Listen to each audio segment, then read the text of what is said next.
Qishlog'idan boshlanadi. Orsi ismli mahalliy ruhoniy cherkov eshigini oldida ikkita chaqaloqni topib oladi. U ularni ichkariga olib kirib, egizak bo'lsa kerak deb o'ylab qoladi. Kiyimlarda esa qandaydir ismlar yozilgan va o'ngdagida esa qanaqadir marjon ham bor ekan. Chol bular oddiy bola emasligini tushundi. Nima bo'lganda ham u bolalarni o'z farzandidek katta qilishga qaror qiladi va ismlarni kiyimdagi yozuvga qarab Asta va Yuno deb qo'yadi. Oradan esa 15 yil o'tdi. Asta endi har doimgidan ham jo'shqin va to'polonchi bo'lib yetishgan. Rostini aytsam, u gapirganda ovozi karnakdek chiqadi. Butun qishloq uni baqir-chaqirdan bezor bo'lgan desa ham bo'ladi. Hozir esa cherkovdagi Lili opasiga sevgi izhor qilish bilan ovora, unga turmushga chiqishni taklif qilib, u uchun sehrgarlar qiroli bo'lishga va'da beryapti. Lili opa albatta rad etadi, lekin Asta yo'q degan javobni tushunmaydigan qaysar bo'lgani uchun oxiri Lili opa uni tinchlantirishga majbur bo'lib, uni suv sehri bilan bir urib joyiga o'tirg'izib qo'yadi. Aynan shu payt Yuno kelib Astaga achchiq haqiqatni aytadi. Bo'yi past, baqiroq, yosh bolaga o'xshaydi va umuman olganda o'rashga o'quvi yo'q, omadsiz ekanligini yuziga soladi. Lekin Yuno unga parvo ham qilmay, to'g'ri Lili opani oldiga borib, hol ahvol yaxshimi yoki yo'qmi deb so'rashni boshlaydi. Bu esa Astani g'ururiga shunchalik tegadiki, u Yunoni yakkama-yakka jangga chorlaydi. Yuno esa o'zini kattalardek tutib, darhol rad javobini aytdi va buni vaqtini behuda sarflash deb aytadi. Chunki Astani uni yengish uchun zarracha imkoniyati yo'qligini biladi-da. Asta baribir quloq solmay Yunoga sehrli hujum qilmoqchi bo'ladi. Faqat shundagina voy esimdan chiqib qopti-ku, u umuman sehr ishlata olmasligi. 15 ga kirgan bo'lsa ham, hamma narsa sehrga bog'liq bo'lgan bu dunyoda unda sehrdan ham asar yo'q. Hatto yosh bola ham Astaning ustidan kulib, sehr ishlata olmaydigan yagona odam shu bo'lsa kerak deb mazax qiladi. Asta bolalarning gapidan shunchalik xafa bo'ladiki, hammadan zo'rligini isbotlash uchun darhol ajrimaniya qilishga o'tib ketadi. Lekin hech kim unga qaramaydi, chunki hamma Yunoning shamol sehri bilan kiyimlarni quritayotganini og'zi ochilib tomosha qilishadi. Asta foydali ekanligini ko'rsatish uchun o'tin yorishga kirishadi, lekin Yuno shamol sehri bilan buni ham undan oldin bajarib qo'yadi. Orsi ota ko'zida yosh bilan chaqirib, Yuno bu cherkovning yagona umidi ekanligini, u sehrgarlar qiroliga xizmat qiluvchi sehrli ritsar safiga qo'shilishi mumkinligini aytadi. Asta esa juda tezda tushkunlikka tushib qoladi. Shunda Lili opa unga dalda berib taslim bo'lmasligini aytadi. Yaqinda taqdimot marosimi bo'ladi va hamma o'zining sehrli kitob grimoirini oladi. Uning fikricha, agar Asta grimoir olsa, sehr ishlata olishi mumkin. Asta yana umidga to'lib sehrgarlar qiroli bo'lish haqida tinmay valdirashni boshlaydi. Keyinroq Lili opa cherkov ichida Yuno bilan gaplashib, nega u keyingi paytlarda Astaga bunchalik sovuq munosabatda bo'layotganini so'raydi, lekin Yuno Astaga endi hech qachon yaxshi gapirmasligini aytadi. Vaholanki bu ikki aka-uka bir paytlar qalin do'st edilar, lekin Asta dahshatli jarohatlar bilan uyga qaytgan o'sha mash'um kundan beri Yuno kulmaydigan bo'lib qolgan ekan. Asta esa o'sha kundan beri o'zgargan va xuddi yirtqichdek tinmay mashq qiladi. Sehrni uyg'otish uchun hamma usullarni qo'llab ko'radi va nihoyat taqdimot marosimi kuni ham yetib keladi. Bu tadbir har yili o'tkaziladi va butun qirollikdan 15 yoshli bolalar shu kuni o'zlarining grimoirlarini qabul qilib oladilar. Bu kitoblar ularning sehrli kuchini bir necha barobarga oshiradi. Asta marosimga shoshiladi va grimoirini olishni intiqlik bilan kutadi, chunki sehrini uyg'otgach Yuno bilan tenglasha olishiga ishonadi. Marosimga esa bir nechta boyvachcha zodagonlar ham kelishgan. Ular darhol yirtiq yamoq kiygan Asta va Yunoni payqab qolishadi. Ular nega oddiy dehqonlar bu marosimda qatnashayotganiga hayron bo'lishadi. Bittasi bu dehqonlar sehrli ritsarlar safiga qo'shilmoqchi shekilli deb o'ylaydi, lekin buni ilojisi yo'q deb hisoblaydi. Chunki faqat sehrli kuchga ega zodagonlargina ritsar bo'la oladi. Ular Asta haqida eshitib, uning sehr ishlata olmasligini bilgach, uni masxara qilib, milliy boylik deb atashadi. Chunki butun qirollikda sehrsiz yagona loser shu bo'lsa kerak deb o'ylashadi. Xullas, marosim boshlovchisi sahnaga chiqib, darhol grimoirlarni taqdirlashni boshlaydi. Hamma har xil shaklda va o'lchamdagi kitoblarni qabul qila boshlaydi. Asta esa unga hech qanday grimoir kelmaydi. Boshlovchi unga shunchaki keyingi yil urinib ko'r deb yuboradi. Hamma uning ustidan kulib yotibdi, lekin birdan hammaning e'tibori Yunoga tushadi. Uning grimoiri shunday bir nur sochib yuboradiki, bu afsonaviy 4 yaproqli beda grimoiri ekan, xuddi birinchi sehrgarlar qiroliniki kabi. Aytishlaricha, bu kitob ulkan kuch va omadga to'la bo'lar ekan, hamma hayratda yoqa ushlab qoladi. Ustiga ustak Yuno baland ovozda keyingi sehrgar qiroli bo'lishini e'lon qiladi. U o'zining krutoyligini ko'rsatayotgan bir paytda Asta esa o'rtadagi farqni endi hech qachon yo'qotib bo'lmasligini his qilib, ich-ichidan eziladi, lekin u taslim bo'lmaydi va Yunoga tez orada yetib olishini aytadi. Ammo bu gap faqat olomonning kulgisini keltiradi xolos. Axir iste'dodsiz loser o'zini kim deb o'ylayapti. Yuno esa Astaga javob ham qaytarmaydi. Uning borligini umuman inkor qilib, sovuqqonlik bilan burilib ketadi. Tarvuzi qo'ltig'idan tushgan Asta odatdagidek mashg'ulot joyiga qaytadi. U iblis bosh suyagi ustida turgan birinchi sehrgar qirol haykaliga tikilib, yana bir bor hammaga o'z o'zini isbotlashga qattiq ahd qiladi. Yuna esa boyagi ikkita kibrli zodagon bolalar bilan to'qnashib qoladi. Ular Yuna kabi oddiy dehqonlarning diqqat markazida bo'lishini hazm qila olmay, uni grimoari bilan birga qo'shib yo'q qilib yuborishga qaror qabul qilishadi. Lekin Yuna umuman boshqa darajada. U hatto grimoarni ochib o'tirmay zodagonlarning sehrini yo'qqa chiqarib qo'yadi.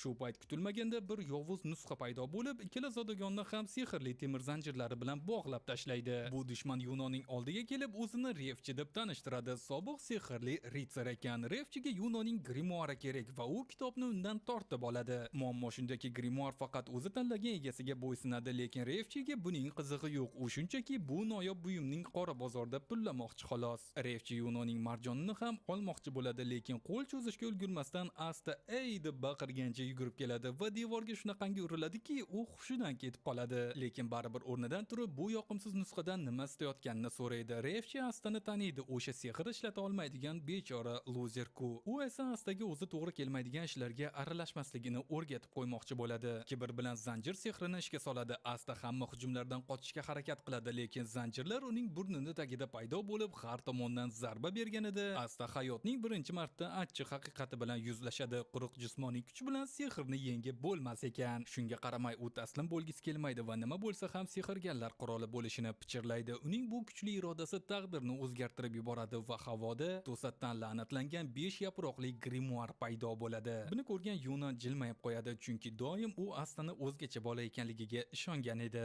Grimoar sahifalari o'z-o'zidan ochilib, ichidan qop-qora ulkan qilich chiqib keladi. Asta qilichni qo'liga olganda bizga ma'lum bo'ladiki, agar 4 yaproqli beda omadni bildirsa, 5 yaproqlisi grimoar ichida yashirilgan iblisni anglatar ekan. Keling endi esa 10 yil oldingi arxivlarni ko'ramiz. U paytlar Yuna va Asta ajralmas do'st edilar. Yuna haqiqiy plaksa edi, sal narsaga burnini oqizib yuraverardi. Asta esa buning tanki edi. Qayerda muammo bo'lsa, Asta o'sha yerda himoyaga tayyor edi. Bir kun ular Lili opa bilan toqqa piknikka chiqishdi. Ishonasizmi, Asta o'sha paytdayoq Lili opaga krasavchik kuyov bo'lishini orzu qilardi va tinmay menga erga teging deb harshaqa qilardi. Yuna esa unga tushuntirardi: "Ey, kallang bormi, rohiblarga erga tegmaydi-ku" deb murojaat qilardi. Lekin Astaga baribir u kelajakda shunaqa avtoritet bo'lmoqchiki, qonunlarni ham o'zgartirib yubormoqchi. Lili opa kulib qo'yardi va bolalarga dahshatli bir ertak aytib beradi. Qadimda bir iblis dunyoni bosib olmoqchi bo'lgan ekan. Shunda 4 yaproqli grimoari bor mard sehrgar paydo bo'lib, iblisni yer tishlatgan ekan. O'sha qahramon birinchi sehrgarlar qiroli bo'lgan ekan. Bu hikoyani eshitib Asta va Yuna og'zi ochilib qolardi va ikkalasi ham kelajakda o'sha afsonaviy qirolga o'xshashni niyat qilgan. Asta esa o'sha qirol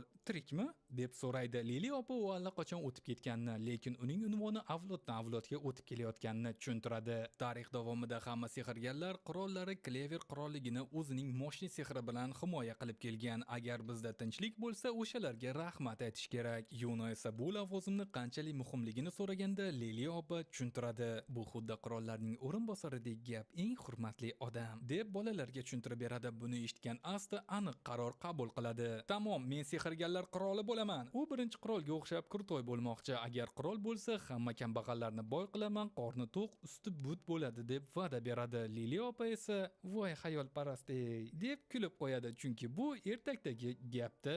Yuna esa indamaydi, lekin ich-ichidan u ham orzu qilyapti. Xullas, Asta yana o'zining eski plastinkasini qo'yib Lili opadan erga tegishini so'raydi. Opa esa yana ignoring. Tengdoshlari allaqachon sehr ishlatishni boshlashgan. Asta esa qancha kurashmasin, natija esa nol edi. Shu payt Yuna ko'zda yosh bilan bir chaqaloqni ko'tarib keladi. Yuna shunaqa ko'ngilchangda, bola yig'lasa qo'shilib yig'laydi. Asta esa bolani ovutaman deb qo'liga olganda, bechora chaqaloq yana battar sirenani yoqadi. Yaxshiyam Lili opa bor, u darhol tinchlantiradi. Shu payt Orsi ota burgusida xuddi Garri Potterdek uchib kelib, bolalardan yordam so'raydi. Asta esa darhol "Men boraman" deb otilib chiqadi, lekin Orsi ota unga ishonmaydi. "Sen hali yoshsan bola, eplolmaysan" deb xatni yetkazishni vazifasini Yunoga topshiradi. Orsi otaning o'zi esa shoshilinch qo'shni qishloqqa ketish kerak ekan. Qish qattiq keladi, oziq-ovqat so'rab kelmasa bo'lmaydi. Yuna esa rozi bo'lib xatni olib yo'lga tushadi. Kechga yaqin esa mahalliy barlardan biridan haydalgan bir tekinxo'r ko'chada Yunoni ko'rib qoladi.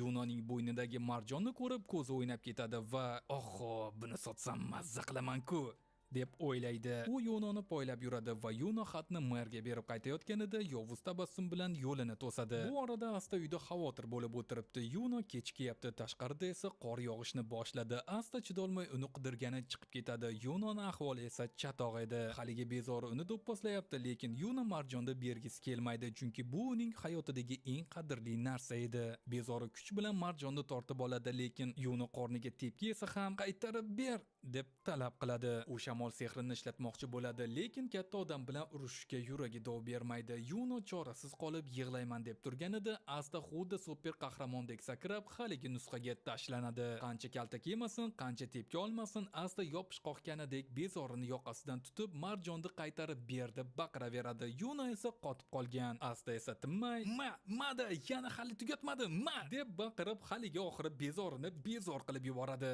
Bezori esa bu jinni ekan deb Marjonni tashlab qochib ketadi. Shundagina Asta yerga qulab tushadi va Yunoga qarab "Qo'rqma, men borman" degandek jilmayadi. O'sha kundan boshlab Yuno Astani hurmat qiladigan bo'lgan va unga yetib olish uchun tinmay mashq qilishga ahd qilgan. Hozirgi paytda Astaga 5 yaproqli grimoarni uyg'otishga yordam bergan narsa ham aynan o'sha uning sindirib bo'lmas irodasi. Refchi esa Astaning o'zgarishini ko'rib dahshatga tushadi va "Sen kimsan o'zi?" deb baqiradi. Asta esa xuddi Batmandek "Men qasosman" demasa ham shunga o'xshash vajohat bilan qilichini siltaydi va Refchining sehrini yo'qqa chiqarib tashlaydi. Keyin esa sof jismoniy kuchi bilan Refchini yer tishlatadi va "Mening sehrim bu hech qachon taslim bo'lmaslik" deb hayqiradi. Yuno ozod bo'ladi va Astaning yashirin kuchini topganiga xursand bo'ladi. Lekin endi Astadan yana qarzdor bo'lib qoldi. Shuning uchun kelajakda bu qarzni uzishga va'da beradi. Shu bilan birga u Astaga eslatib qo'yadi: "Endi ikkalamiz sehrgarlar qiroli bo'lish yo'lida raqibmiz." Ular esa mushlarni to'qnashtirib, o'z kuchlari bilan dunyoni yaxshi tomonga o'zgartirishga qasamyod qilishadi.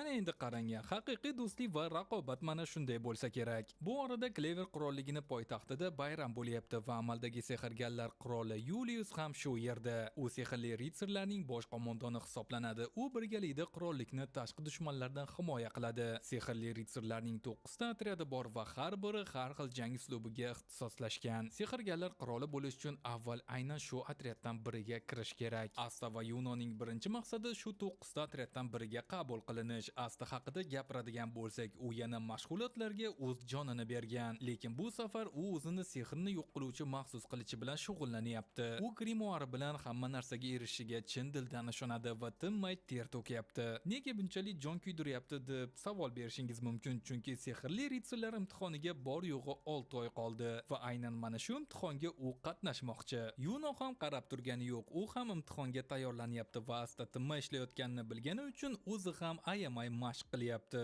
Orsiota va Lili opa esa grimoar minorasi ustasi bilan uchrashib, nega Astaga imtihonga qatnashga ruxsat berganini so'rab hayron bo'lishyapti.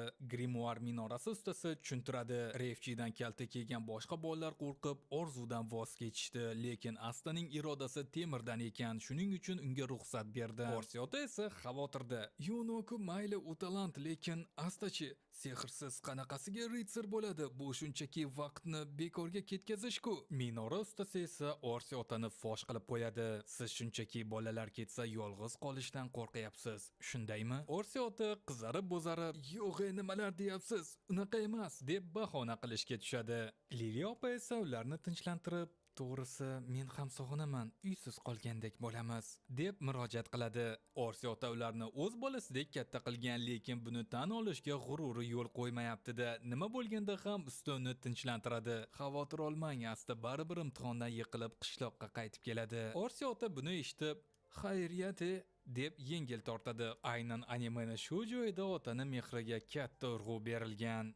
Lekin uni bir narsa o'ylantiryapti. Astrani grimoari. Sehrsiz odamga qanaqasiga grimoar keldi? Usta ham hayron. U bu 5 yog'ochli beda ekanligini biladi, lekin bu haqida hech kimga, hatto Astaga ham aytmagan, chunki bu kitobda qandaydir xavfli sir yashirilgan. Endi esa Asta haqida gapiradigan bo'lsak, u cherkovga qarab yuguradi va yo'lda Yuno bilan to'qnashib qoladi. Ikkalasi ham darhol kim birinchi yetib borish o'ynashga tushadi. Natija esa durang. Yuno jismoniy mashq qilmasa ham Astadan qolishmayapti. Qoyil. Yetimxona bolalaridan biri Yuna akam birinchi keldi deb yuboradi va bu Astaning nafsoniyatiga tegib qayta yuguramiz deb turib oladi. Yuna esa xitrlik qilib shamol sehri bilan Astani osmonga uchirib yuboradi va cherkovga birinchi kirib, "Men yutdim" deb e'lon qiladi. Kechasi hamma uxlayotganda Asta tushida ham tinmay "Men sehrgarlar qiroli bo'laman" deb valdirab chiqadi. Uning bu ovozi Nashni uyg'otib yuboradi. Bechora Nash bu bola hatto tushida ham og'zini yummas ekanda deb asabiylashadi. Ertasi kuni ertalab Asta qilichbozlik mashqini qilayotganda Nash paydo bo'ladi.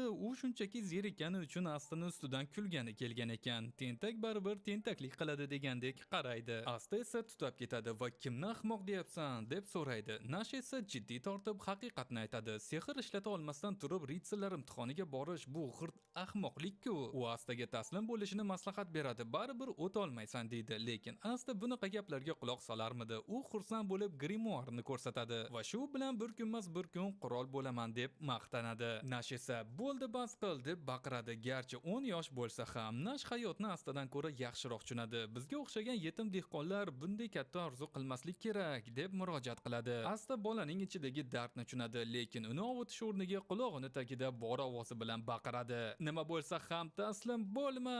Asta uchun imkoniyat yo'qligi muhim narsa emas. U inson xohlasa hamma narsaga erisha olishiga ishonadi. U Nashga buni isbotlash uchun qilich bilan yo'g'on to'sinni bir urib parchalab tashlaydi. Nash buni ko'rib dong qotib qoladi va o'z-o'ziga "Bu bola rostdan ham kuchli ekan-ku" deb gapirib qo'yadi. Keyinroq cherkovda Orsiya ota bayram dasturxonini yozib hammaga kartoshkadan to'yib olsin deb aytadi. Tushuntiradiki, ertaga Asta va Yuna poytaxtga jo'nab ketishadi. Lili opa aytib berishicha, Orsiya ota bu kartoshkani topish uchun bir necha qishloqni aylanib chiqdi. Buni eshitgan Asta otaga minnatdorchilik bildirmoqchi bo'ladi, lekin Orsiya ota yana o'zini qilig'ini qilib, "Men buni faqat Yuna uchun qildim. Sen baribir qaytib kelasan-ku" deb Astaning g'ashiga tegadi. Asta bor ovozi bilan baqirib, bir marta bo'lsa ham "Menga ishoninglar ey" deb baqirib yuboradi. Orsiya ota esa buning ustidan kulib, keyin jiddiy tortadi va "Agar g'ururingni sindirib qaytib kelmoqchi bo'lsang, bu cherkov sening uying ekanligini unutma" deb ko'ngil so'raydi. Yetimxona bolalari ham "Akajonimiz, siz nima qilamiz" deb yig'lamsirab qolishadi. Asta esa hamma uni yaxshi ko'rishni his qilib xursand bo'ladi, lekin qat'iy qilib aytadiki, "Men faqat sehrgarlar qiroli bo'lib qaytaman, keyin esa qaytib kelib Lili opaga uylanaman" deb qovunch uradi. Bunga javoban Lili opa unga o'zining mashhur muhabbatli sehrli mushtini tushiradi. Aniqrog'i Astani devorga yopishtirib qo'yadi. Ertasi kuni tong saharda Asta va Yuna yo'lga tushadi. Yaqinlarga xat yozib turishga va'da berishadi. Nash boyagi mashg'ulotni ko'rgandan beri Astaga ishonib qolgan. U Astaga "Agar sen ritserlikka o'tsang, men ham katta orzu qilib o'zimni mashqqa beraman" deydi. Asta xursand bo'lib, u bilan xayrlashadi va allaqachon ketib bo'lgan Yunaning orqasidan yuguradi. Lili opa ularni kuzatib, ich-ichidan eziladi va ular bilan ilk bor uchrashgan kunni eslaydi. 10 yil oldin cherkovga endi kelganida Asta uni ko'riboq bir ko'rishda sevib qolgan ekan va "Menga erga teging" deb yopishib olgan ekan. Asta uni quchoqlamoqchi bo'lib sakraganida, Lili opa o'zini himoya qilaman deb bir sehr bilan urib boshini yorib qo'ygan ekan. Menimcha Astaning kallasi yo'qligi va g'alati qiliqlari o'sha zarbadan keyin paydo bo'lgan. Nima deb o'ylaysiz? Kommentariyada yozib qoldiring. Lili opa esa yana o'sha qayg'uli tunni eslaydi. Asta va Yuna bezori bilan urushib qaytgan tunni. Asta o'sha kuni jiddiy jarohat olganda, Lili opa uni davolayotganda Yuna kelib "Hammasi mening aybim" deb yig'lagan ekan. O'shanda Yuna boshqa hech qachon bunday bo'lmaslikka va kuchli bo'lishga so'z bergan ekan. Demak, Yunaning hozirgi darajaga yetishiga va bunday kuchli bo'lishiga aslida Astaning o'sha paytdagi harakati sababchi bo'lgan ekanda. Juda qiziq. Xullas, poytaxtgacha yo'l juda uzoq, chunki ularning qishlog'i Klever qirolligining eng chekkasida joylashgan. Ustiga ustak, Asta va Yunaning cho'ntagi teshik. Taksi yoki aravaga pul qayoqda deysiz? Shuning uchun ular butun yo'lni piyoda bosib o'tishga majbur bo'lishadi. O'rmon orqali ketayotib, Asta poytaxt qanaqa ekanligini o'zicha valdirab ketyapti. U boriboq sehrgarlar qirolini ko'rish yoki hech bo'lmaganda uzoqdan nazar tashlashni orzu qilyapti. Yuna esa realist, imtihondan o'tolmasang qirolni tushingda ko'rasan degandek gap qiladi. Asta hayajonda, lekin Yuna unga "Qo'rqsang bo'lardi, chunki sening o'tish imkoniyating deyarli 0 ga teng" deb motivatsiya berdi. Nima bo'lganda ham Asta kutib tura olmaydi va o'rmon ichida yugurib ketadi. Yuna esa xotirjam o'z tempida ketyapti, chunki barvaqt borgani bilan qirol bo'lib qolmaydi-ku. Asta esa xayolida allaqachon qirol bo'lib bo'lgan. O'zini supurgida uchib, Lili opani oldiga borayotgandek tasavvur qilyapti. Voy xayolparastey. Bu shirin xayolni Yuna bilan bo'lishadi. Yuna esa buni eshitib, "O'zingga kel bola" degandek qaraydi. Birinchidan Asta umuman sehr ishlata olmaydi. Qanaqasiga supurgida uchadi. Ikkinchidan Lili opa uni umuman yoqtirmaydi-ku, lekin Astaga baribir. Oxiri kelasi ham soatlab yurishdan keyin holdan to'yishadi, lekin asta to'xtashni xohlamaydi. Yuno ham noiloj unga qo'shilib yuguradi. Yo'l hali juda uzoq, lekin Astaning "Mada hali tugatmadim" degan gapi ularni oldinga undaydi. To Yuno devorga uni urib to'xtatmaguncha bo'lmasa, ikkalasi ham charchoqdan o'lib qolishlari hech gap emas edi. Kechasi gulxon yoqib tunashadi. Ertasi kun ovqat topish uchun ov qilishadi va poytaxt tomon yo'l olishadi. Bir paytlar ular hatto sahroni ham kesib o'tishadi. Tasavvur qilyapsizmi? Haftalab yurgandan keyin nihoyat ulkan tog' tepasida joylashgan Klever qirolligining poytaxtiga yetib kelishadi. Lekin haqiqiy mashmashalar endi boshlanadi, chunki oldinda kutayotgan sehrli ritsarlar imtihonida juda kuchli raqiblar bilan to'qnash kelishlari kerak. Ular esa shaharga kirishadi va Asta xuddi birinchi marta ko'rayotgandek og'zi ochilib qoladi. Har safar o'zi shunaqa. Asta uzoqdagi qirollik qasrga ishora qilib, "Sehrgarlar qiroli shu yerdami?" deb so'raydi. Yuna esa ha degach, Asta darhol "Bu qasr o'zi bir kun kelib meniki bo'ladi" deb e'lon qiladi. Yuna esa "Shoshma, bu qasr meniki bo'lish kerak" deb tuzatib qo'yadi. Asta ham bo'sh kelmaydi. "Xavotir olma, senga bir xonani tekinga berib turaman" deb va'da beradi. Yuna ham kulib xuddi shu gapni aytadi va qaytaradi. Qarang, raqobat bo'lsa ham do'stlik joyida. Bu orada qishloqda Nash sehr bilan ovqat pishiryapti. Qaranglar qanday tinchlik. Asta ketgandan beri quloqlar tinchidi deb yengil tortadi. Lili opa esa kun sanab bular poytaxtga yetib borganmi yoki bormaganmi taxmin qiladi va imtihonlar yaxshi o'tsin deb duo qiladi. Nash ham garchi aytmasa ham ich-ichidan shuni xohlaydi. Asta esa qayerdandir 8 oyoqni topib olib paqqos tushiryapti. Qiziq, ovqatga pulni qayerdan oldi ekan? O'zi imtihon qayerda bo'lishini ham bilmaydi. Xuddi sayohatga kelgandek yuribdi. Yuna esa "Nima yeyapsan?" deb so'rasa, Asta esa bir qovurilgan binafsha rang ilon bir g'alati kampirdan suvni tekinga oldim deydi. Ish qilib zaharlanib o'lmasa bo'ldi-da. Xullas imtihon joyiga borishadi. Asta u yerda duch kelgan odamga baland ovozda gapirib hammani bezor qiladi. Yuna esa "Men bu bolani tanimayman va umrimda ko'rmaganman" deb o'zini chetga oladi. Baribir nima bo'lsa ham uyatda. Yuna esa ro'yxatdan o'tgani borib grimoarni ko'rsatganda hamma hayratda qotib qoladi. Axir bu 4 yaproqli afsona-ku. Hamma unga da'vogar nomer 1 deb qaraydi. Navbat esa Astaga keladi. U grimoarni ko'rsatganda qabul qiluvchi buni shunchaki kir va eski kitob deb o'ylaydi. Bu lozer dehqon bilan gaplashib o'tirgisi ham kelmaydi va tezroq uni arizasini olib bor deb yuboradi. Keyin hamma navbat kutib turganda bir g'alati qushlar uchib keladi. Ma'lum bo'lishicha, kimning sehri qancha kam bo'lsa, bu qushlar o'shanga shuncha ko'p yopishar ekan. Shunday qilib kutilganidek Yunoning atrofida bitta ham qush yo'q. Asta esa nima desa ham u xuddi anti qushlarning yangi uyasiga aylanib qolgandek. U bu qushlardan xuddi jinnidek qochib yuribdi. Bexosdan kimgadir urilib ketadi. Asta boshini ko'tarib uzr so'raydi. Lekin haligi odam javoban "Seni o'ldiraman" deb do'quradi. Asta esa hayron. Bu amakiga nima bo'lgan o'zi? Undan qandaydir dahshatli aura kelyapti, lekin Asta kitobni muqovasiga qarab baholamaydigan bo'ladi. Shuning uchun u do'stona munosabatda bo'lishga harakat qiladi. Uning yelkasiga qo'lini qo'yib, "Amaki, bu yoshda imtihonda nima qilib yuribsiz?" deb savol beradi. Lekin javoban haligi odam Astaning boshini bir qo'li bilan ushlab xuddi yong'oqdek chaqib tashlamoqchi bo'ladi va unga qarab murojaat qiladi. "Sen ahmoqmisan yoki o'lging kelyaptimi?" deb so'raydi. U Astaga zarar yetkazishga ulgurmasdan uning sheriklari Finral va Gardon yetib kelishadi va kapitan abituriyentlarni o'ldirish mumkin emas deb eslatadi. Ma'lum bo'lishicha, bu odam Yamisoki Hiro ekan, ya'ni Qora bulutlar atradining kapitani ekan. Hamma hayratda. Ko'pchilikning fikricha, Qora bulutlar eng tartibsiz va a'zolari eng g'alati bo'lgan otryad ekan. Masalan, Finral haqiqiy xotinvoz, Gardon esa umuman gapira olmaydi. Xullas, bu komandada umuman birlik yo'q. Asta noto'g'ri odamga ilashib qolganini tushunadi, lekin baribir o'zini tabiiy kuchi bilan qutulishga harakat qiladi. Imtihon boshlanay deb qolgani uchun Yami uni qo'yib yuboradi va o'zining 2 a'zosi bilan ketib boradi.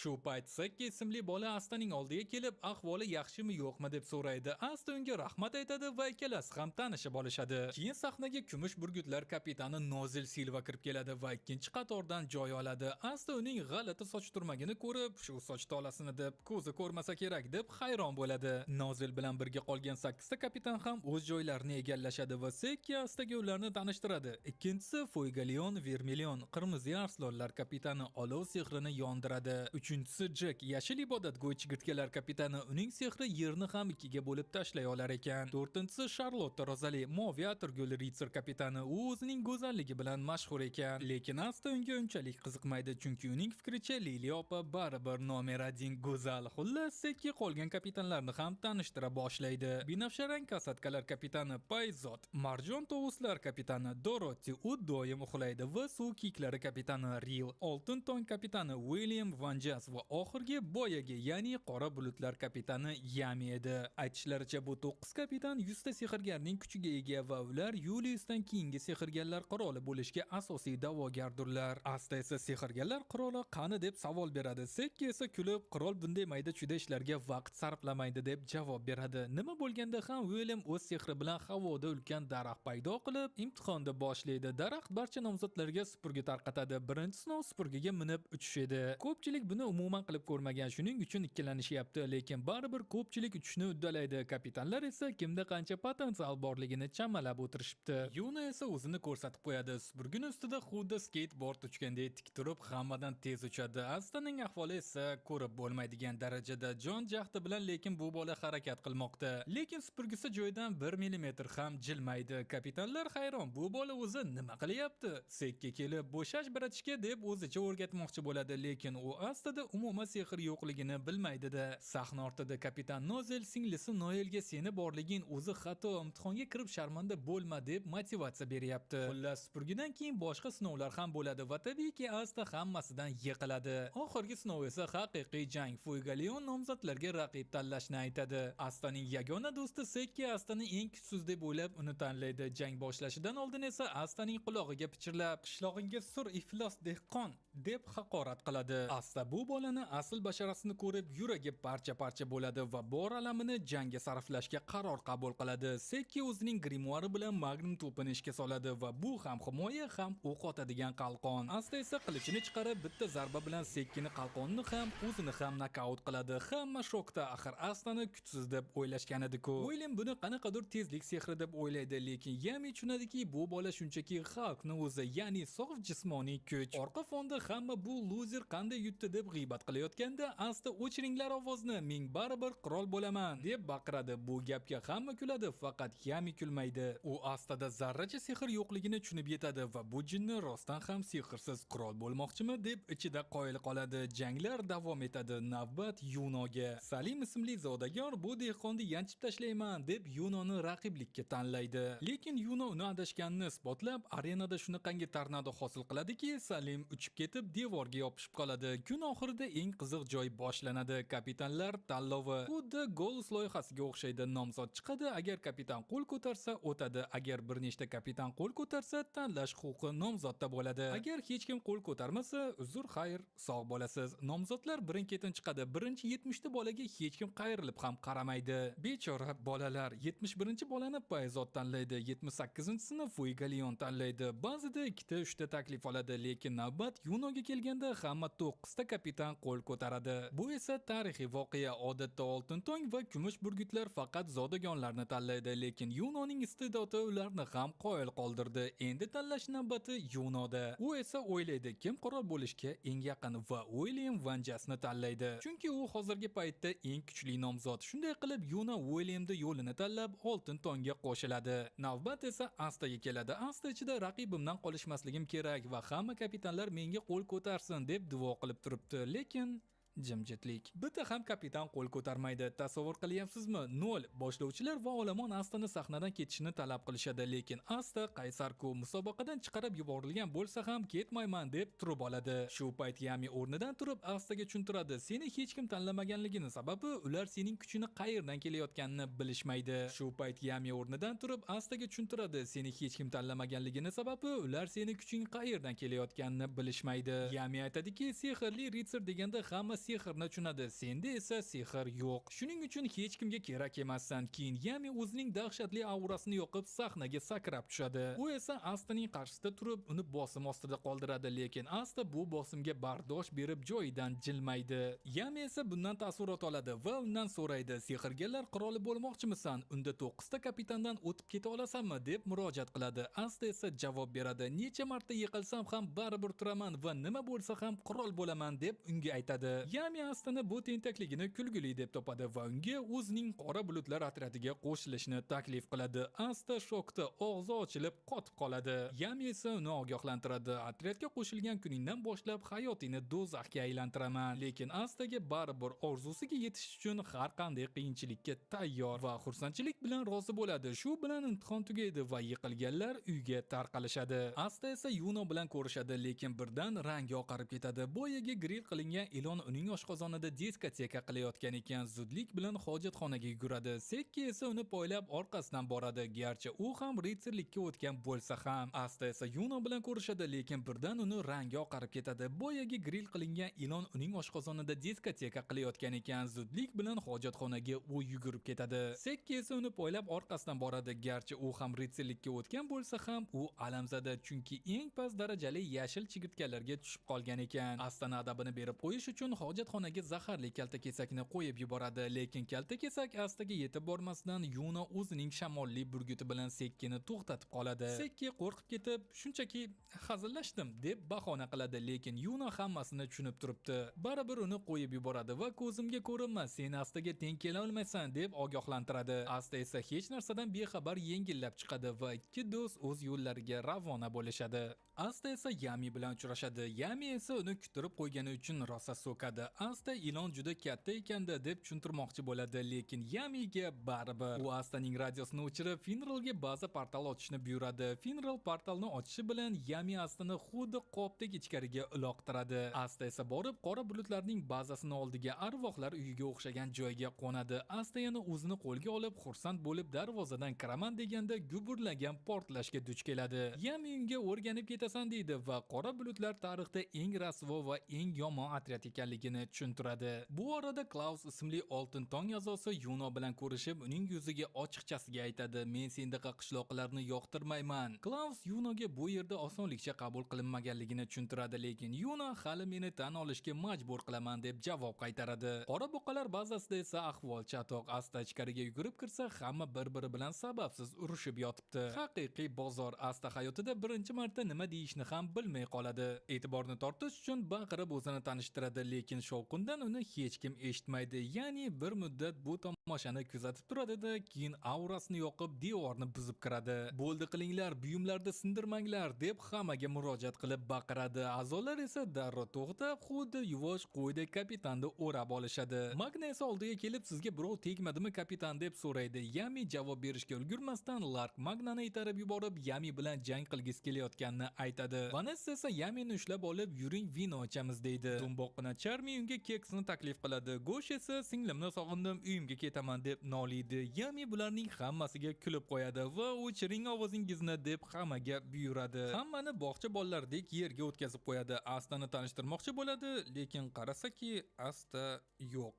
Faqatgina Astaning bo'g'iq ovozini eshitguncha uni topadi. Bechora Asta qaysidir semiz a'zoning tagida yumshoq mebel bo'lib yotgan ekan. Yami Astani qutqarib, hammaga uni yangi a'zo sifatida tanishtiradi. Finral Astaga ekskursiya o'tkazib, hammani tanishtira boshlaydi. Birinchi Gardon g'ung'ir qilib gapiradigan, xuddi og'zida oshi bor odamga o'xshaydi, sirli bir bola. Keyin esa Vanessa, doim kayfi tarqamaydigan, lekin ichi toza alkogolchi xola. Navbatdagisi esa bu Lak. O'zi qonga to'lgan, sal narsaga ham davay urushamiz deydigan haqiqiy jang jinnisi. Go'sh esa, nima desa ham singlisini juda yaxshi ko'radi va noligan. Charmi yeb to'ymas oshqozon, Great sirli panda, Manga esa haqiqiy rayonli avtoritet, ko'cha bolasi. Yami aytadiki, boshqa a'zolar ham bor, lekin ular hozir komandirovkada. Yami Astaga hamma bilan chiqishib ket deydi. Asta esa bor ovozi bilan "Meni qabul qilganingiz uchun rahmat" deb baqiradi. Yami buni ishga olganidan allaqachon pushaymon bo'lib ulgurgan, chunki uni qulog'i bitib qolganda. Shunda Magna Yamining o'ng qo'li ishga kiradi. "Hoy sehrsiz loser, Yami-san senga rahm qilgan bo'lishi mumkin. Bu formani kiyish uchun hali do'zaxdan o'tishing kerak" deb murojaat qiladi.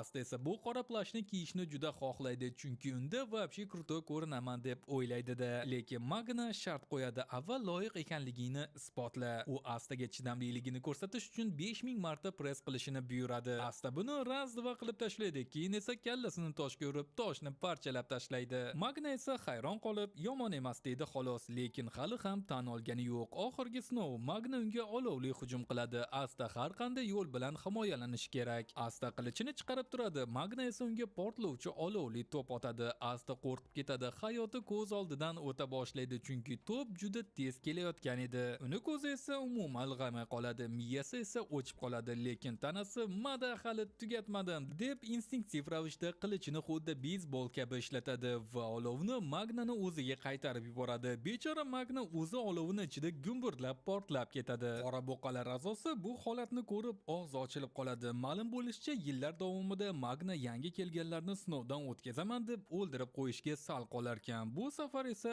aralashishga hojat qolmadi. Yami tushunadiki, Astani qilichi sehrni nafaqat kesib tashlaydi, balki uni qaytara oladi ham. Bu qobiliyat esa unga juda qiziq tuyuladi. Astaning o'zi ham qilichi bunaqa narsaga qodirligini bilmasdi. Shuning uchun u shunday moshni qurol qo'lida turganidan xursand bo'ladi.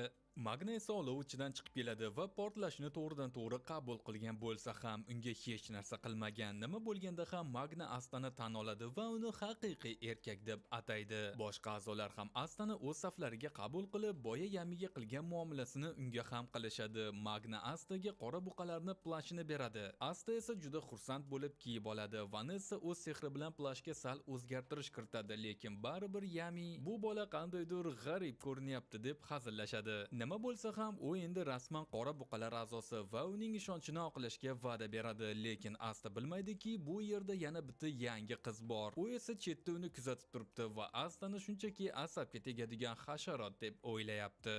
Magna esa Astani yangi yotoqxonasiga olib boradi va ichida hozir bu xaroba va iflos kichkina xonani ko'rib yig'lab yuboradi deb o'ylaydi, lekin Asta xonani ko'rib xursandligidan yig'lab yuboradi. Chunki umrida birinchi marta uning o'z xonasi va haqiqiy kravati bor. U darhol xonani tozalashga kirishadi, hamma joyni yaltiratib tashlaydi. Magna esa bu g'ayratni ko'rib mazza qiladi va ketishdan oldin oilasiga xat yozishni eslatib qo'yadi. Shundagina Asta yetimxonadagilar undan xavotir olayotganini eslab qoladi. Xonani tozalab bo'lgan voqeani yozib xat jo'natadi. Yuna esa oltin tong qasrida shohona joyga joylashadi, lekin Klaus unga umuman iliq munosabatda emas. U Yunoga ochiqchasiga bu xonani senga bergim kelmayapti, isrof bo'ldi deb aytadi. Klaus esa faqat kapitan Williamning buyrug'i uchun chidab yuribdi va Yunoga sen dehqon bilan gaplashgim kelmayapti deb pisanda qiladi. Yunoga esa bu bola joniga tegib ketadi, lekin u chidashga majbur, chunki bu yerda dushman orttirib bo'lmaydi. Ertasi kuni ertalab Astaning qishlog'iga boy qush uchib kelib Liliya opasiga Yunodan xat tashlab ketadi. Xatni o'qib Liliya opa va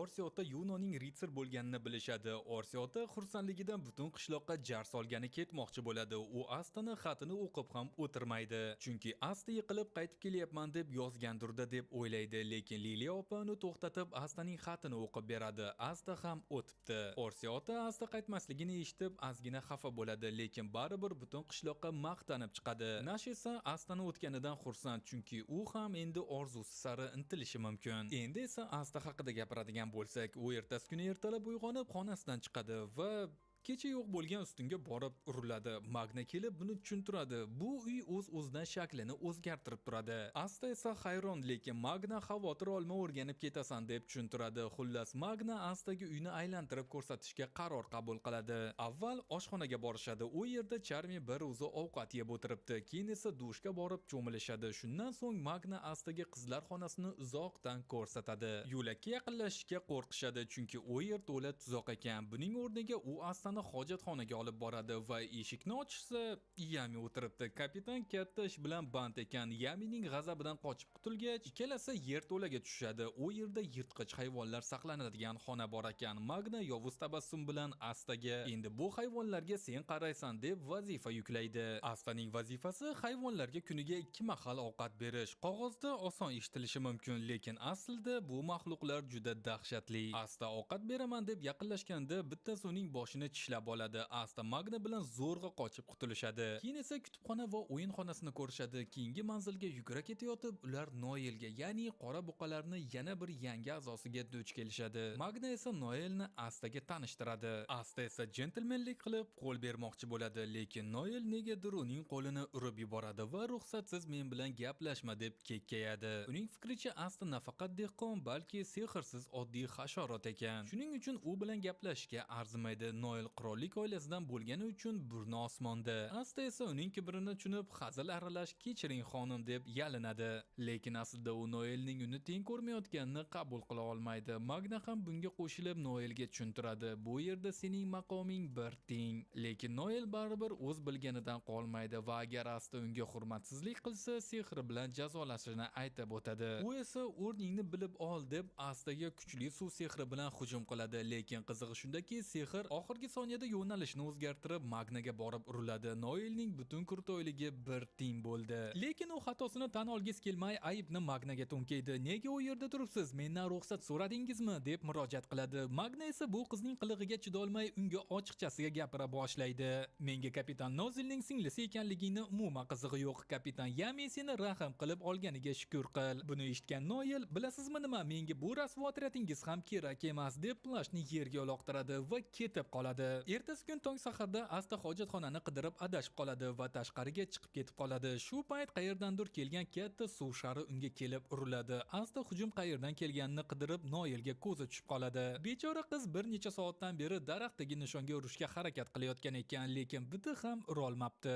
Uning kuchi yetarli, nishonga ham to'g'rilay oladi, lekin negadir oxirgi soniyada sehr yo'nalishini o'zgartirib yuboraveradi va buning sababini u tushunmaydi va o'zini haqiqatdan omadsiz deb o'ylay boshlaydi. Qirollik oilasidagi qarindoshlari, hatto o'z akasi Nozil ham uni xuddi shu sababli kamsitganini eslaydi. Ma'lum bo'lishicha, ularning onasi vafot etgan va Nozil Noelga onamizni o'rniga sen o'lsang bo'lar edi deb qattiq gapirgan. Bu gap esa Noelning yuragiga xanjar kabi sanchilgan. U o'zini hurmat qiladigan insonlar uni tan olishini juda xohlaydi va tinmay mashq qiladi. Asta esa butalar orasida yashinib uni kuzatib turibdi. Yonida bitta anti qush ham qo'shilib olgan, lekin qush qanotlarini qattiq qoqib yuborishi oqibatida Noel ularni payqab qoladi. Noel Asta uning qanchalik dabdala ekanligini ko'rib ustidan kuladi deb o'ylaydi va haqorat eshitishdan qo'rqib eng kuchli suv hujumini ishga soladi.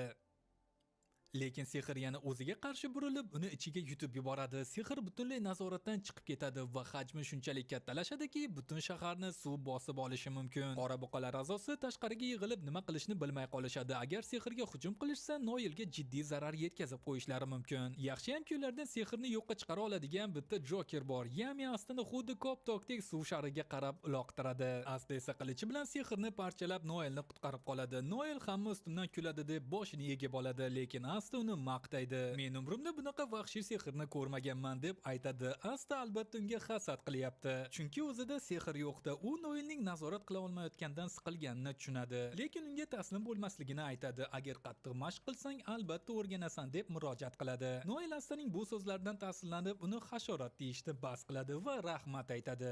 Asta esa yangi hayotga moslashib, uy ishlarini qila boshlaydi. Butun uyni bir o'zi tozalab chiqadi. Agar suv yoki shamol sehri bo'lganda, bu ishlar xamir bo'lardi. Lekin Asta hammasini qo'lda qiladi. U nafaqat tozalaydi, balki kiyimlarni ham juvadi, hayvonlarga ham qaraydi. Ora-sirada boshi tishlanib tursa ham, eng qiyin vazifa ertalab kapitan Yamini uyg'otish. Bu esa haqiqiy o'lim bilan o'ynashish-ku. Kun bo'yi ishlab Asta tushunib yetadiki, sehrli ritsar bo'lish cherkovdagi hayotdan unchalik farq qilmas ekan. U nonushta paytida Noelga kir yuvish va tozalashda yordam berishini so'raydi. Noel esa men malikaman, kir kiyimlarni ushlamayman deb rad javobini beradi. Asta unga e'tiroz bildiradi, lekin Noel uning borligini umuman inkor qilib teskari qarab oladi. Shuning uchun u mavzuni o'zgartirib, Magnadan o'zi sehrli ritsarlar nima ish qiladi deb so'raydi. Qarang-a, bu bola ritsarlar qirollikni himoya qilishini bilmas ekan, shunchaki qirol bo'lish uchun avval ritsar bo'lish kerakligini bilgan xolos. Magna bu to'poyga tushuntirib beradi va tez orada missiya olishini aytadi. Shu payt Yami kirib Magnani missiyaga olib ketadi. Asta ham boraman deydi, lekin Magna jiddiy ohangda bu faqat kattalar uchun deydi. Asta esa bu juda xavfli ish deb o'ylaydi. Aslida esa Yami va Magna kazinoga borib bor pullarini yutkazib o'tirishdi. Hatto kiyimlarigacha yutkazib bo'lgach, Yami grimoarni tikadi. Raqibi esa insofli ekan, ishdan ayrilmasin deb bitta iltimos evaziga o'ynaydi. Yami esa rozi bo'ladi va yana yutkazadi. Bazaga qaytib, Asta va Noelga birinchi missiyani topshiradi. Missiya South Lucy qishlog'idagi yovvoyi to'ng'izlarni ovlash ekan. Bu shunaqa zerikarli va oson eshitiladiki, Noel rad etadi. Yami tushuntiradiki, bu o'sha qishloq oqsoqoliga karta o'yinida yutqazib qo'ygan ekan va qarz evasiga to'ng'izlarni yo'qotib berishga va'da bergan. Asta tushunadi va lekin o'zingiz yutqazibsiz, o'zingiz tozalang degandek qaraydi. Magna esa ularga tushuntirishga o'tadi. Ahmoqmisizlar, kapitan o'zini axlatini o'zi tozalaydimi? Biz boramiz axir deb tushuntiradi. Ilojisiz qolgan Asta va Noel Magnaning tuning qilingan supurgisida yo'lga chiqishadi. Ular qishloqqa ketayotganda qishloq tashqarisida portal ochilib, bir guruh notanish nusxalar paydo bo'ladi. Ularning boshlig'i muz sehri bilan to'ng'izlarni muzlatib qo'yadi. Maqsadi esa qishloqda yashirilgan sehrli toshni topish bo'lgan ekan. Endi esa Astaga qaytadigan bo'lsak, qishloqqa qo'nishi bilan uni yovvoyi to'ng'iz quvlab ketadi. O'zi ham Astadan 5 barobar katta maxluq ekan. Noya va Magna chetda o'tirib tomosha qilyapti. Noel balki yordam berarmiz deb savol beradi. Magna esa qo'ysangchi, men sizlarni tashib charchadim, abed qilib olay deb bahona qiladi. U Astaning to'ng'izdan kalta kiyayotganini ko'rib, bu bolaning terisi qalin, o'lmaydi deb parvo qilmaydi. Noel esa sharmanda bo'lib yordam berishni to'xtatadi. Xalaqt beradiganlar yo'qolgach, Asta qilichini chiqarib to'ng'izni tinchitadi. U bo'ldi, tugadi deb holsizlanib yiqilganda, Magna hali bu boshlanishi, yana o'nlab shunaqasi bor deb xushxabar aytadi. Asta esa baribir taslim bo'lmaydi va kun oxirigacha hammasini gumdon qiladi. Go'shtni oqsoqolga olib borish kerak. Shuning uchun Asta to'rtta to'ng'izni kallasini qo'yib, xuddi yuk mashinasidek ko'tarib ketyapti. Magna esa insof yuzasidan bittasini ko'tarib oladi. Baraka topkur. Oqsoqolning uyiga ketayotib, Magna o'tmishni eslab qoladi. U qo'shni qishloqda yashagan va grimoarni olgan paytda o'zini rayonniy avtoritet deb hisoblab, bezorlik qilib yurgan ekan. Kuchiga ishonib esa u qishloqni ham bosib olmoqchi bo'lgan. Hamma yoqda to'polon ko'tarilgan, lekin qishloq oqsoqoli uni quvib yetib, qilich sehri bilan tutib olgan ekan. Magna esa oqsoqoldan rosa tarbiyaviy soat, ya'ni kaltak olganiga qaramay taslim bo'lmay yana va yana unga tashlanavergan, lekin har safar yengilgan. Lekin bir kun oqsoqol Magnaning kuchini oshganini tan olib, unga sehrli ritsarlar imtihoniga borishni maslahat bergan. Magna o'zi kabi ko'cha bolasining imkoniyati yo'q deb o'ylagan, lekin oqsoqolning motivatsiyasi sababli hayotni o'zgartirib, qora buqalarga qo'shilgan. Shu sababli Magna oqsoqoldan bir umr qarzdor va unga yaxshilik qaytarmoqchi. Ular suhbatlashib ketayotganda to'satda Magna butun qishloqni quyuq va xavfli tuman qoplab olganini payqab qoladi.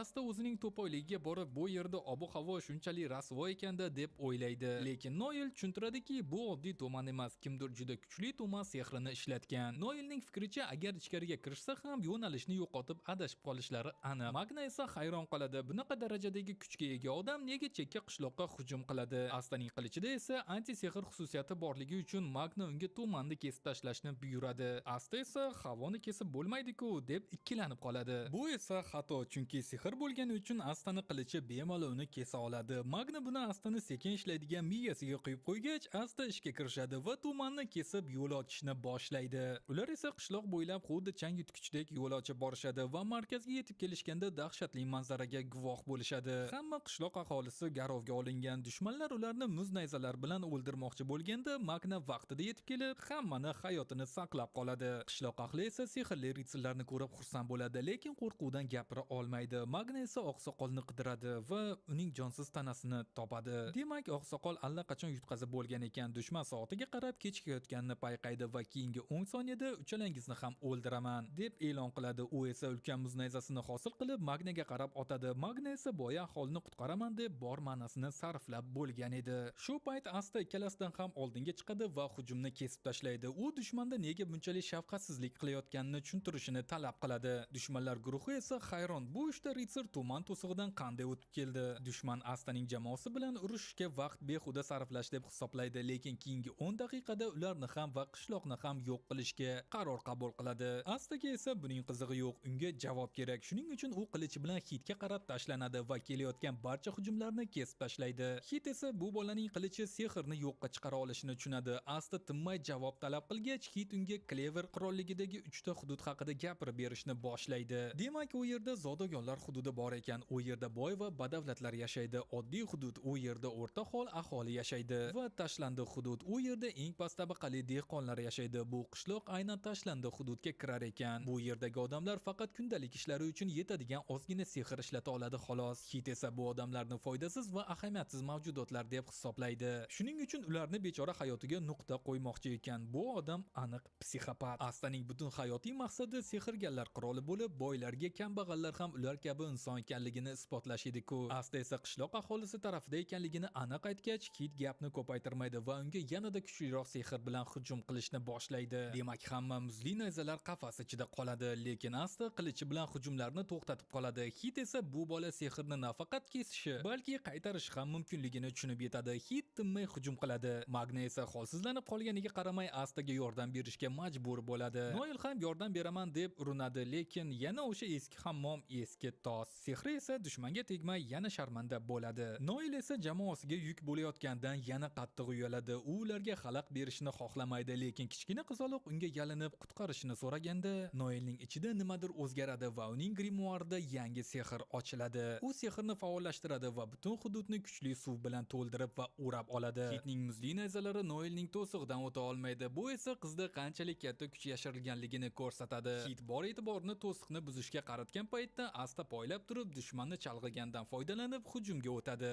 U qilichini uchi bilan Hitni jarohatlashga ulguradi, lekin Hit oxirgi soniyada yerni muzlatib Astani sirpantirib yuboradi. Keyin esa ulkan muz nayzasi bilan Astaga zarba berib uni hushidan ketkazadi. Shundan so'ng u asta-sekin Noelni to'sig'ini muzlatishni boshlaydi, lekin Asta kutilmaganda yana o'rnidan turadi va yana zarba yeb uchib ketadi. Asta esa baribir taslim bo'lmaydi va "Mada!" deb baqirib qayta Hitga tashlanaveradi. Magna esa Astani ko'rib yoshligida qanchalik jo'shqin bo'lganini eslaydi va oqsoqol uchun qasos olishni xohlaydi, garchi kuchi tugab borayotgan bo'lsa ham. U o'zini majburlab to'siqdan chiqadi va Hit bilan yuzma-yuz keladi. Olov sehrini yo'qib, so'nggi zarbasini Hitga otadi. Lekin bu aslida chalg'itish edi. Haqiqiy inson Asta esa qilichini xuddi beysbol bitasidek ishlatib, olovni 10 barobar tezlik bilan Hitga qaytarib uradi. Olov o'chmayotganini ko'rib, Hit o'z tanasini muzlatishga harakat qiladi, lekin Asta yana sakrab kelib qilichi bilan unga zarba beradi. Hit bu bola hali ham qimirlayotganiga ishonmaydi, shafqat so'raydi, lekin Asta to'xtamaydi. U yovuzni urib hushidan ketkazadi. Magna esa qolgan kuchini yig'ib barcha dushmanlarni bog'lab qo'yadi. Biroq Hitdan boshqa dushmanlar qandaydir g'alati sehr bilan erib g'oyib bo'lishadi va qochib qutulishadi.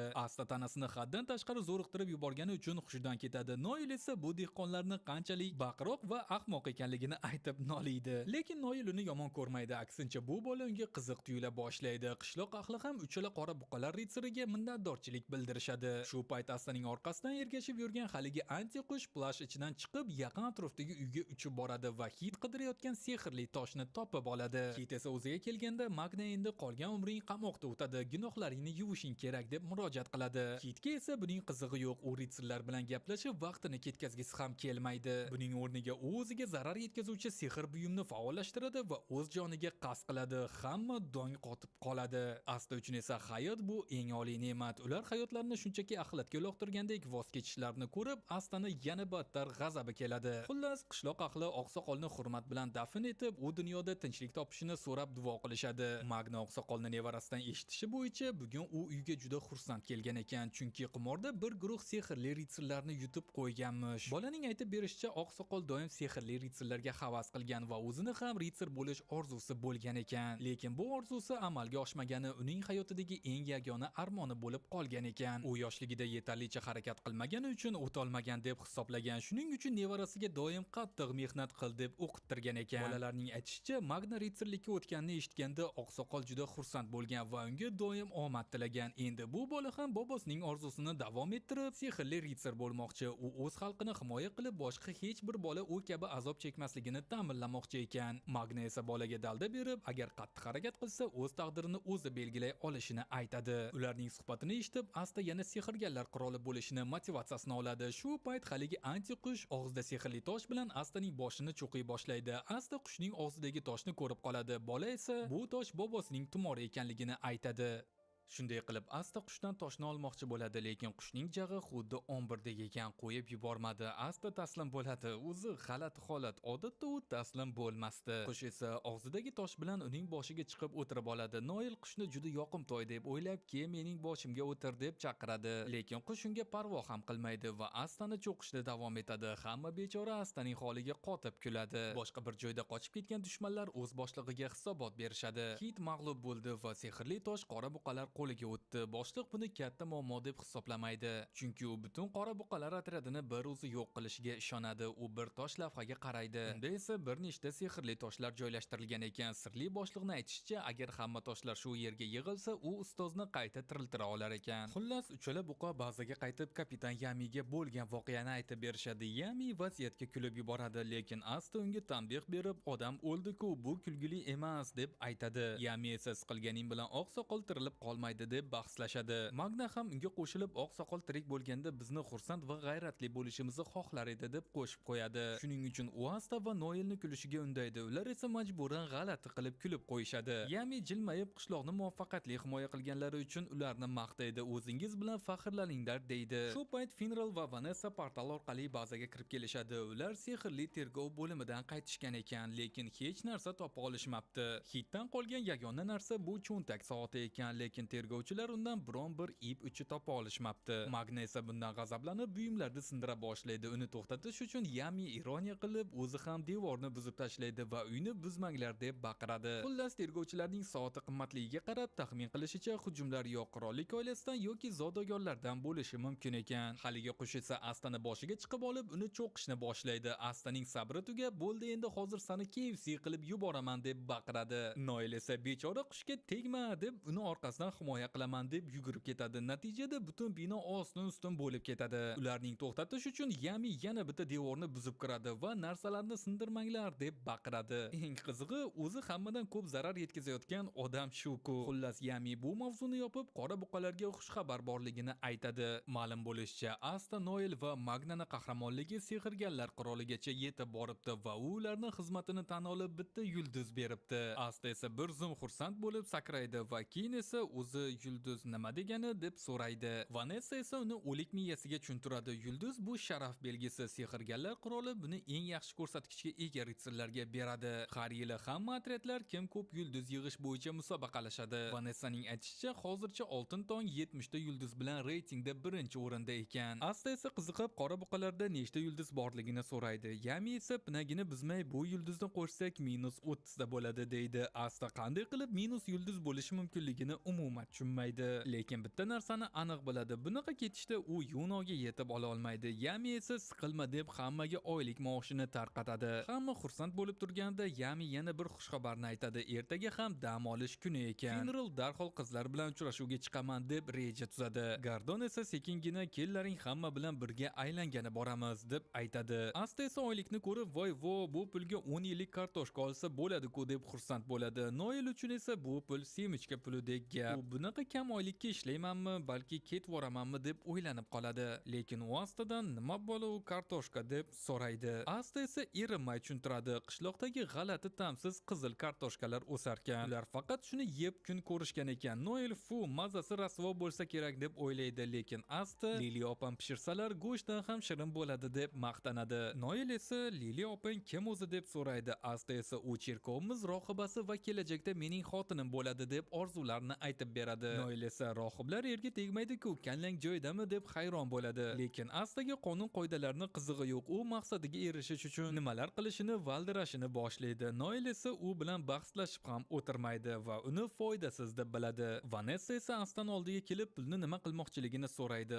Asta hamma pulni yetimxonaga jo'natmoqchi ekanligini aytadi. Vanessa uning bu oliyjanobligiga qoyil qoladi, lekin ozgina ham o'zingga olib qol deb maslahat beradi. Asta esa pulni nimaga ishlatishni bilmaydi. Shuning uchun Vanessa ertaga poytaxt ostidagi